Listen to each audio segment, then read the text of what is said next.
नमस्कार, evening agenda देख रहे हैं आप। मैं हूं आपके साथ प्रशांत कटारी। तो काशी के ज्ञानवापी के बाद अब भोपाल की जामा मस्जिद की जांच कराए जाने की मांग तेज होने लगी है। अब इस मामले में भोपाल की सांसद प्रज्ञा ठाकुर ने आवाज उठाई है, इस दलील के साथ कि आक्रांताओं ने हिंदू मंदिरों को तोड़कर ही मस्जिद बनाई थी। संस्कृति मंत्री उषा ठाकुर ने भी कहा है कि इस तरह की मांग आएगी तो उसका परीक्षण कराया जाएगा। असल में कुछ दिन पहले संस्कृति बचाओ मंच ने किताब हयाते कुत्सी का हवाला देते हुए जामा मस्जिद में शिव मंदिर होने का दावा किया था। हालांकि कांग्रेस इसे केवल मुद्दों से ध्यान भटकाने की कोशिश करार दे रही है, पर जिस तरह से इस मामले पर सियासत बढ़ रही है, क्या ज्ञानवापी के बाद जामा मस्जिद के इतिहास की परतें खोले जाने की तैयारी है?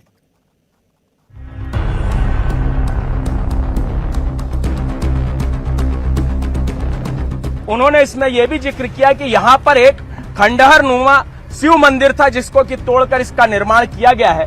पहले मंदिर ही था, राजा भोज के टाइम का मंदिर है ये। अब बाद में उन्होंने शिवालय और जैन मंदिर था यहाँ पे, तो उन्होंने नवाबी शासन आया, उन्होंने उसको हटा के और मस्जिद बना दी। यहाँ की जो मूर्तियाँ हैं वो जैन मंदिर रखी हुई हैं। यहाँ की यहाँ जो उस टाइम मूर्तियाँ निकली थी वो जैन मंदिर में स्थापित हैं आज भी। अच्छा।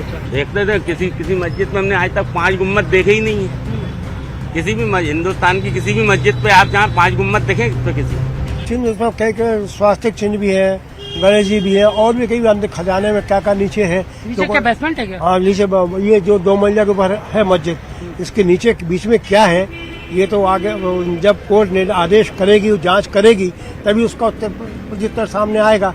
उसके पहले आना असंभव है। जिस तरह का कलश आपको मस्जिद में नजर आ रहा है, इसी के ठीक बगल में एक और मंदिर है, वो कलश की आकृतियां भी इस मंदिर पर आपको नजर आ रही होंगी। तो यही दावे और यही लोग, यहाँ के पुराने लोग कर रहे हैं कि ये पहले मंदिर था जहाँ पर संस्कृत के जो छात्र हैं उनको दीक्षा दी जाती थी। हालांकि ये आर्कियोलॉजी डिपार्टमेंट का विषय है कि क्या उस पर सर्वे किया जाएगा। ये कोर्ट में हालांकि इसे लेकर भी याचिका दी जा रही है, मगर कहीं ना कहीं विवादों में भोपाल की जामा मस्जिद का भी नाम जुड़ चुका है।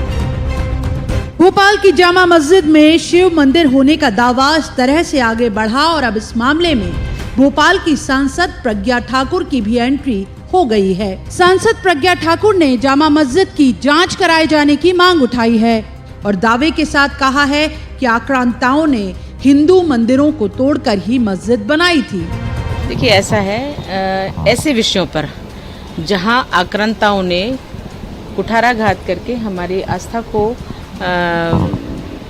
ठेस पहुंचाई है, ऐसे स्थानों पर निश्चित रूप से धार्मिक स्थल, पूजा स्थल कहीं भी बन सकते हैं, और पर किसी के साथ तोड़ करके कुछ और स्थान बनाओ या उनको ठेस पहुंचाना भावना होनी चाहिए। ऐसे मुद्दों पर बहुत ही संवेदनशील तरीके से विचार करना चाहिए, और अगर कुछ सत्यता है तो उसकी जांच में कोई मुझे लगता है दिक्कत नहीं होनी चाहिए, जांच होनी ही चाहिए। प्रदेश की संस्कृति मंत्री उषा ठाकुर ने इस मामले को लेकर यह भरोसा दिलाया है कि अगर मांग आएगी तो इसकी पूरी जांच करवाई जाएगी। भाई वो एएसआई के अधीन है जी, और उनकी जो रूल्स और रेगुलेशंस होते हैं वो सभी को पालन करने होते हैं। तो उनके पास भेजा है विचारार्थ, वो जो निर्णय देंगे उसका क्रियान्वयन। कांग्रेस ये आरोप लगा रही है कि बीजेपी की सरकार में केवल संवेदनशील मुद्दों को हवा देकर मूल मुद्दे से ध्यान भटकाने की कोशिश हो रही है। केवल और केवल संवेदनशील मुद्दों को राजनीतिक हवा दी जा रही है ताकि राजनीतिक रोटियां सेंक सकें। प्रदेश की जनता अच्छे से जानती है, भारतीय जनता पार्टी पूरी तरह असफल हुई है, इसलिए जनता के ध्यान भटकाने के लिए इस तरह के मुद्दों को उछाला जा रहा है। मध्य प्रदेश में ये मामला पहला नहीं है। उज्जैन के दानी गेट स्थित मस्जिद में भी शिव और गणेश की प्रतिमाएं होने का दावा महामंडलेश्वर अतुलेशानंद सरस्वती ने किया था, जिस पर बाद में पुरातत्व विभाग ने भी मोहर लगाई। इसके पहले रायसेन के किले में ताले में बंद शिव मंदिर को लेकर उमा भारती मोर्चा खोल चुकी हैं। इंदौर की 200 बरस पुरानी बोलिया सरकार की छतरी पर बने शिव मंदिर पर लगे ताले का मामला बीजेपी विधायक आकाश विजयवर्गीय उठा चुके हैं।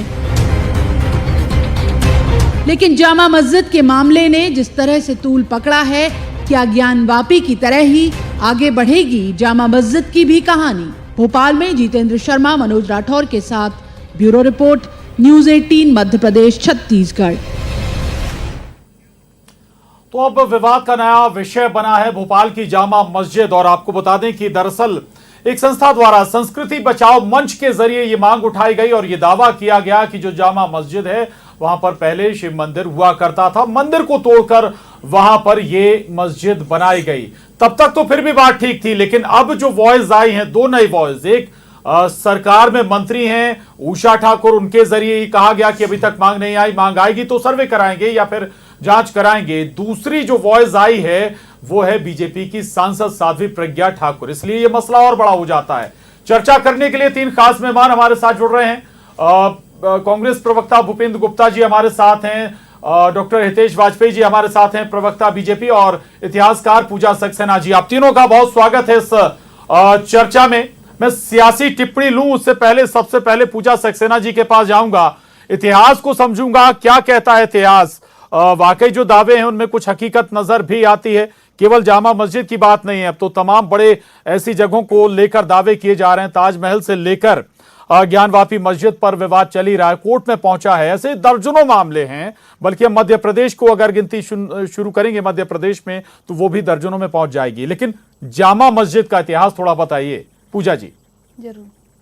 भोपाल की बहुत लंबा इतिहास है और इतिहास की बहुत सारी परतें होती हैं और हर परत इम्पॉर्टेंट होती है। जामा मस्जिद का इतिहास भी बहुत पुराना है। जहाँ आज जामा मस्जिद है वहाँ कभी सभा मंडल हुआ करता था। राजा भोज के जो वंशज हुए हैं उदयादित्य, उनकी रानी थी सालमनी, उन्होंने एक सभा मंडल बनाया और ऐसा एक अभिलेख मिला होगा बेगम को जिसका उल्लेख उन्होंने हयाते कुद्सी में किया और उन्होंने उस अभिलेख का हवाला देते हुए कहा कि यहाँ पर रानी सालमनी का बनाया हुआ एक सभा मंडल था जिसमें 500 ब्राह्मण पढ़ते थे। वो वेद उपनिषदों पुराणों का अध्ययन करते थे जी। तो बहुत क्लियर एविडेंस है साहित्य में। और वो आगे ये भी लिखती हैं कि उसी स्थान पर जहाँ सभा मंडल था वहीं पर कुदसिया बेगम ने, जिन्हें हम प्यार से गौहर बेगम कहते हैं, उन्होंने वहाँ पर जामा मस्जिद का निर्माण किया। तो ये ऐतिहासिक साक्ष्य में है कि वहाँ सभा मंडल रहा होगा जी। साहित्य में है ये तथ्य। डॉक्टर तेज वाजपेयी, आपसे समझना चाहूंगा, प्लेसेस ऑफ वर्शिप एक्ट बनाया गया कांग्रेस सरकार में, नरसिम्हा राव थे, उसको आप लोग नहीं मानेंगे? अब देखिए सवाल अभी एक्ट का तो कानून देखेगा, अपने अदालतें देखेंगी, सरकारें देखेंगी। उससे ज्यादा महत्वपूर्ण क्या है? क्योंकि हम लोग राजनीतिक लोग हैं साहब, तो क्यों अपन इधर उधर की बात करें जी। तो सीधी बात करते ना प्रशांत जी, सियासत से मतलब है। हाँ, सियासत से मतलब है, सियासी लोग हैं साहब। तो आप देखेंगे कि अधिकांश भारत में मंदिरों को तोड़कर एक समय कालखंड आया जब राजाओं ने, अच्छा ये किया भी सियासतदारों ने है, मतलब ये जो पाप किया है ये मध्यकालीन युग में जो आक्रांता आए थे ना, राजा महाराजा बने यहाँ के मुगल और सब, उन लोगों के और उनके वंशजों ने ये कांड किया। तो ये कोई रिलीजियस कोई मूवमेंट नहीं था, ये सियासी मूवमेंट था। तो आज की सियासत, यदि कोई आवेदन आता है और उसके आधार पर, तथ्यों के आधार पर यदि अदालत के माध्यम से ये निर्णय लिए जाते हैं, एएसआई जैसे या इतिहासकारों के प्रकाश में ये निर्णय लिए जाते हैं, तो इसमें बुराई क्या है जी? भाई आज कांग्रेस से ये पूछा जाना चाहिए कि वो औरंगजेब, हुमायूं और बाबर की वकील क्यों बनती है? आज के हमारे शांति प्रिय मुसलमानों को आप उनसे क्यों जोड़ते हैं जिन्होंने गड़बड़ करी? इन्होंने थोड़ा ना कोई गड़बड़ करी, पर ये दोनों को मिला देते हैं। तीसरी और मैं प्रमुख बात कहना चाहूँगा, देखिए इस बात को भी प्रशांत जी हम बहुत अच्छे से जानते हैं कि जब भी किसी मंदिर की पुनर्स्थापना का विषय आएगा, जीर्णोद्धार का विषय आएगा, या ऐसे कोई भी विषय आएंगे, चाहे आप राम मंदिर की बात ले लो, ज्ञानवापी की बात ले लो, मथुरा, काशी, सब लाइन से लगा लो, भारतीय जनता पार्टी और हमारा विचार परिवार ही मजबूती से उसके साथ खड़ा हुआ है। इसमें कोई दो मत है ही नहीं। कांग्रेस तो बचती है, इससे भागती है, तो कांग्रेस भी साथ में आए। हम तो चाहते हैं एविडेंस बेस्ड जो बातें हैं वो इस देश में होना चाहिए, कानून सम्मत होना चाहिए। मैं आपकी बात से सहमत हूँ। और उसमें हितेश जी, पहले बात होती थी काशी, मथुरा, अयोध्या की, अब धीरे धीरे आप लोगों ने वो संख्या बढ़ा दी है। भाई ऐसे कहाँ तक जाएंगे आप लोग? हमें भी नहीं पता।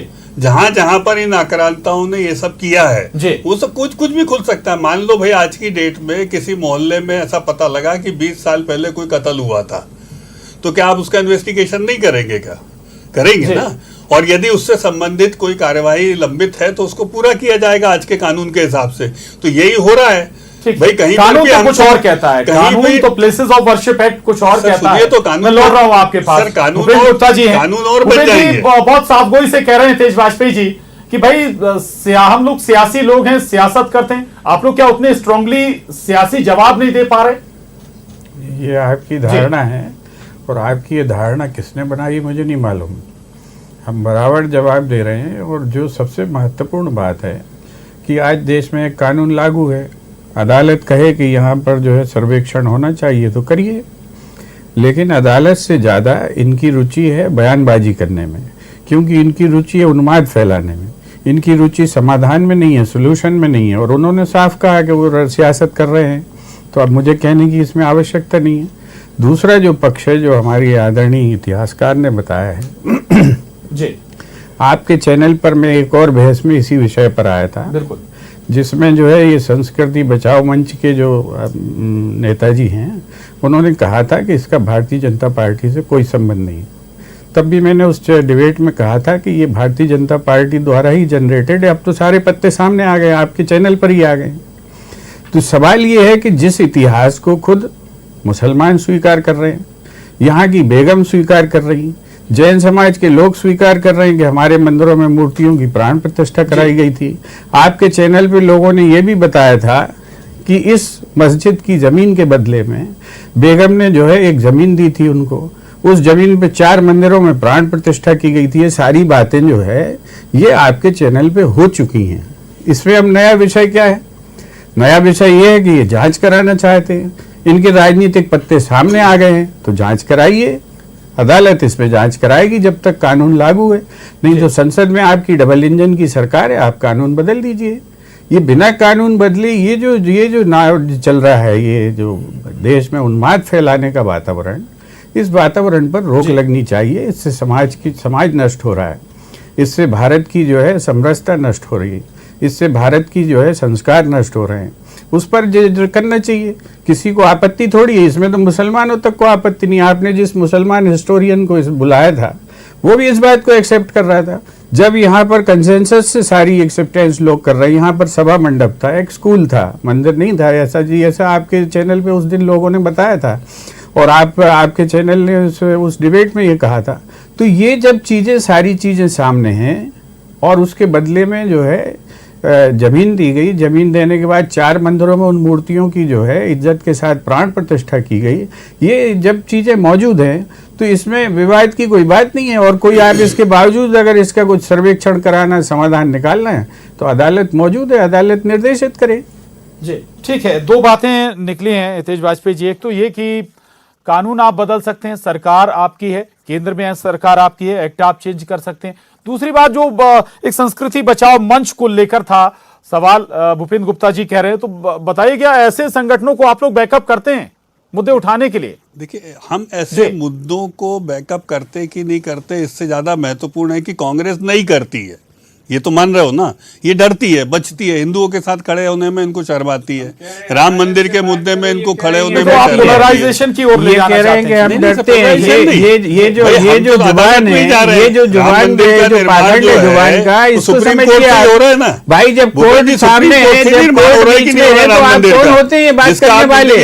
आप ये पाखंड मत फैलाइए। आज अदालत ने आदेश किया ना, अदालत ने आदेश किया कि तुमने किया आदेश, अदालत ने आदेश किया कि भाजपा ने किया आदेश, ये बताइए। यहाँ भी अदालत से आदेश ले आइए। आप ये पाखंड मत फैलाइए। ये हिंदुओं का विरोध नहीं है, हिंदुओं की संस्कृति की रक्षा है। ये हम जो है, हम जगत गुरु वाला हिंदू हैं, हम जो है वसुधैव कुटुंबकम वाले हिंदू हैं। आपकी तरह पाखंडी हिंदू नहीं है हम। आप जो इसका जवाब दीजिए, आप बताइए ज्ञान वापी में किसके आदेश से हुआ ये सब? आपके आदेश से हुआ कि अदालत के आदेश से हुआ? तो यहाँ भी अदालत का आदेश ले आइए। आप किसी को क्या आपत्ति? कोई विरोध नहीं कर रहा है। आप कर रहे हैं विरोध, आप ही समर्थन कर रहे हैं, आप ही विरोध कर रहे हैं। आपकी तकलीफ ये है कि विरोध क्यों नहीं हो रहा है? आप क्योंकि विरोध जब होगा तभी तो आप जो गुंडागिर्दी फैलाओगे, और आप गुंडागिर्दी नहीं फैला पा रहे, ये आपकी तकलीफ है। कांग्रेस को कोई आपत्ति नहीं है, कांग्रेस इस पर कुछ नहीं कह रही है, आप ही कह रहे हैं, आप ही सुन रहे हैं, आप ही बता रहे हैं, और आप जो है आप चाहते हैं कि इसमें जो है उन्माद फैले। कांग्रेस छोटा सा आप परेशान हैं, आप बहुत परेशान हैं, और आप कांग्रेस ने ज्ञान वापी में भी कुछ नहीं कहा, भूपेंद्र गुप्ता जी, भूपेंद्र गुप्ता जी, एक छोटा सा तथ्य याद दिलाना चाहता हूँ। कांग्रेस कोर्ट में नहीं बोल रही, आपके दलाल चारों तरफ सक्रिय है, आप ही के दलाल सक्रिय चारों तरफ, वही मुद्दा उठा रहे हैं, वही मुद्दे को फैला रहे हैं, वही जो है दंगा करा रहे हैं, वही उन्माद फैला रहे हैं, और आप जो है मस्त होकर घूम रहे हैं, और आप कह रहे हैं कि आप सियासत कर रहे हैं। तो भूपेंद्र गुप्ता जी, भूपेंद्र गुप्ता जी, छोटा सा तथ्य याद दिलाने जा रहा हूँ, माफी चाहूंगा, मैं आप दोनों से रिक्वेस्ट है मेरी, कृपया आप दोनों से रिक्वेस्ट है, हितेश वाजपेयी जी, भूपेंद्र गुप्ता जी, फिर वही हालात होंगे, डिबेट खत्म हो जाएगी, वक्त खत्म हो जाएगा, वक्त खत्म हो जाएगा साहब। एक छोटा सा तथ्य याद दिला रहा हूं, कपिल सिब्बल साहब कांग्रेस छोड़कर अब समाजवादी पार्टी से राज्यसभा सांसद बनने वाले हैं। उन्होंने कांग्रेस में रहते हुए एक तथ्य राम सेतु पर कहा था कि काल्पनिक है। कांग्रेस का तथ्य याद दिला रहा हूं, उस समय कांग्रेस में थे कपिल सिब्बल साहब। गुप्ता जी, जी जी जी, आप ही से बता। नहीं क्या नहीं सुनिएगा, हितेश वाजपेयी जी सुन लीजिएगा। गुप्ता जी ने अदालत में सबमिट किया कि राम जो है काल्पनिक है, इसीलिए सोनिया जी राम जी के दर्शन करने नहीं जाती है, राहुल गांधी राम जी के दर्शन करने नहीं जाते, वाजपेयी ने, और उसके बाद प्रियंका जी राम जी के दर्शन करने नहीं जाते, रॉबर्ट वाड्रा रामलला के दर्शन करने नहीं जाते, अपनी 13 महीने रेहान वाड्रा नहीं जाते हैं, कियारा वाड्रा नहीं जाती, मियारा वाड्रा समझौता किया था, उस समझौते के तहत इन्होंने राम सेतु चलो राम मंदिर चले, प्रोजेक्ट बनवाया, चल रहे हो आप दर्शन करने, आज तो कुछ नहीं है ना, टपक गई 13 महीने बाद, तो ये पहले उसको शैवाल संरचना कहते थे। प्रधान जी, ज्ञान वापी के समर्थन में एक बार बोलिए, बोलेंगे ये इनके भूपेंद्र जी, कोई आपत्ति नहीं है अगर क्यों नहीं जाती है, आपत्ति नहीं होगी कांग्रेस को, अयोध्या क्यों नहीं जाती सोनिया जी? ये इनके सुब्रमण्यम स्वामी को आप फॉलो कर लीजिए, सुब्रमण्यम स्वामी ने इनके पाखंड की पोल खोली हुई है। ठीक है, माफी चाहूंगा, वक्त खत्म हो चुका है, वक्त की कमी है, माफी चाहूंगा। भूपेंद्र गुप्ता जी, हितेश वाजपेयी जी, पूजा सक्सेना जी, बहुत शुक्रिया इस चर्चा में शामिल होने के लिए, धन्यवाद। और इस वक्त एक बड़ी खबर बता दें आपको, टेरर फंडिंग मामले में सजा, टेरर फंडिंग मामले में आपको बता दें कि एनआईए कोर्ट ने सजा सुनाई है। यासीन मलिक को सजा का ऐलान किया गया पटियाला हाउस कोर्ट से। तो ये बड़ी खबर है, एनआईए कोर्ट ने सजा का ऐलान किया है। टेरर फंडिंग मामले में यासीन मलिक को सजा सुनाई गई है और पटियाला हाउस कोर्ट के बाहर सुरक्षा और कड़ी कर दी गई है। ये बड़ी खबर इस वक्त की, यासीन मलिक को टेरर फंडिंग मामले में सजा का ऐलान किया गया है। एनआईए कोर्ट ने यासीन मलिक को सजा सुनाई है और इसके बाद पटियाला हाउस कोर्ट के बाहर सुरक्षा और बढ़ा दी गई है दिल्ली में। तस्वीरें आपको दिखा रहे हैं। तो टेरर फंडिंग मामले में यासीन मलिक को सजा का ऐलान हुआ है। एनआईए कोर्ट ने यह सजा सुनाई है यासीन मलिक को। Patiala house court. So I am drawing my husband's pension on liberalized pensionary award, or after that my husband is given that honor of this National War Memorial in present government's regime. So are you satisfied with the verdict in this case? Are you satisfied? Okay. For my case, I am again, time and again, I am requesting time and again, I am requesting that in my case, what I want with loud voice, I can say, I can claim that there should be the same rule for all. खून का बदला खून. Death has been declined. Death has been declined. Can you tell us in detail as to what really? No, I have not read the order. You will get the entire detailed order. That court will justify what court has considered, what are the circumstances, whatever has been considered, that will get what the is the detailed final order. quantum of punishment? Besides 2 life imprisonments and 5-10 years, all to run concurrently. One life means everything, entire life. यानी दोनों जो उम्र कैद, दो मामलों में जो उम्र कैद की सजा हुई है साथ साथ चलेगी, ये कोर्ट ने साथ किया है। सब अच्छा, कितना जुर्माना किया गया है? 10 लाख है और 10,000, 5,000 सब में अलग अलग है। कुल मिलाकर के कितना जुर्माना है? ये जोड़ा नहीं मैंने, वो जोड़ा नहीं मैंने। अच्छा, जज साहब ने क्या फैसले में की जो ये निष्कर्ष निकाला है कि उम्र कैद की सजा है, इसका आधार भी बताया है कुछ ऑपरेटिव पार्ट जो नहीं, उन्होंने प्लीड गिल्टी किया था, तो सेंटेंसिंग है, आज कोई जजमेंट नहीं हुई है, सेंटेंसिंग पे ऑर्डर हुआ है, ये सिर्फ सेंटेंसिंग है। तो जो उम्र कैद की सजा हुई है 121 के तहत हुई है और दूसरा कौन सा सेक्शन? 121 और दूसरा शायद 17 है, अभी ऑर्डर में आएगा। अच्छा, जो यूएपीए का जो सेक्शन है। ओके, ठीक। सर एक बार अपना पूरा नाम बता दीजिए। उमेश शर्मा, एडवोकेट हूँ मैं। कोर्ट में हुआ प्लीज थोड़ा सा। अभी सेंटेंसिंग पे ऑर्डर हुआ है, अभी जज साहब ने प्रोनाउंस किया है, 2 लाइफ सेंटेंसिंग है और 10 ईयर्स की 5 पनिशमेंट है इनकी। जुर्माने को लेकर जुर्माना 10 लाख रुपए है, 10,000 है, अलग अलग है, वो मुझे अभी ध्यान नहीं आ रहा, कई सारे सेक्शन है, डिटेल में ऑर्डर मिल जाएगा, तो उसमें आप पढ़ सकते हैं बड़े आराम से। अगर जुर्माना नहीं देंगे तो उसके डिफॉल्ट में पनिशमेंट है, चूंकि इनकी लाइफ है तो लाइफ ऐसी चलती रहेगी, तो सारी सजाएं कंकरेंट है, एक साथ चलेंगे। आगे किस तरह से फर्दर क्या? अब ये जेल जाएंगे, सजा होगी और ये अपील लगाएंगे, 21 में अपील बनती है, हाईकोर्ट में लगाएंगे। हाईकोर्ट में आगे मामला चल सकता है। अपील अगर ये प्रेफर करेंगे तो लगाएंगे, सेंटेंसिंग के अगेंस्ट बनेगी, जजमेंट के अगेंस्ट नहीं। जजमेंट के अगेंस्ट कुछ नहीं, वो कन्विक्शन हो चुकी है इनकी। कन्विक्ट रहेंगे। हाँ,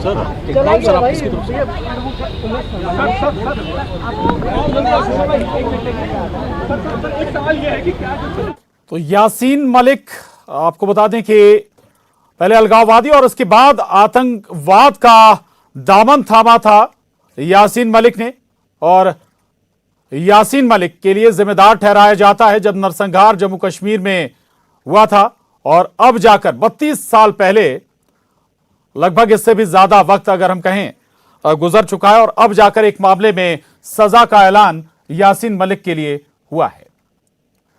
बहरहाल इस बुलेटिन में बस इतना ही, खबरों का सिलसिला जारी है।